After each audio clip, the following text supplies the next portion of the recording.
কি রে বাবা? আমি জানতাম তুই চান্স পাবি। তোর মতো ব্রিলিয়ান্ট পড়া যদি চান্স না পায় আমি আমার নাম পাল্টে ফেলতাম। আদর ঢাকার 1 নাম্বার প্রাইভেট ভার্সিটিতে চান্স পেয়েছে। এখানে পড়া মানে হচ্ছে গ্রাজুয়েশনের আগেই চাকরি পেয়ে যাওয়া। প্রাইভেট ইউনিভার্সিটি, সে তো অনেক খরচ। বেশি না, 10-12 লাখ টাকার মধ্যে হয়ে যাবে। 10-12 লাখ? তাহলে এখানে পড়া দরকার থাক। মানে এখানে সবাই তো চান্স পায় না, আমি পাইছি। আমি ইউনিভার্সিটিতে পড়তে না পারলে আমি পড়াশোনা ছেড়ে দেবো। ছেড়ে দিলে দাও।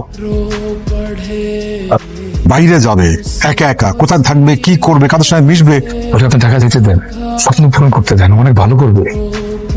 আপনি যদি ওর খরচ না দিতে চান তাহলে আমি সোহাগের বড় ভাই আছি। ভাইয়া তুই যা তো এখান থেকে, আমাকে টাকা থাকতে দে। তোর ভাই কি মরে গেছে? কি বলতেছিস সেসব? তো যেটা করতে মন চায় তুই শুধু সামনের দিকে আগায় যাবি। মনে রাখবি তোর পাশে তোর এই ভাই আছে, খরচ যা লাগে এটা নিজের জান বাজি রেখেও খাম। রাখা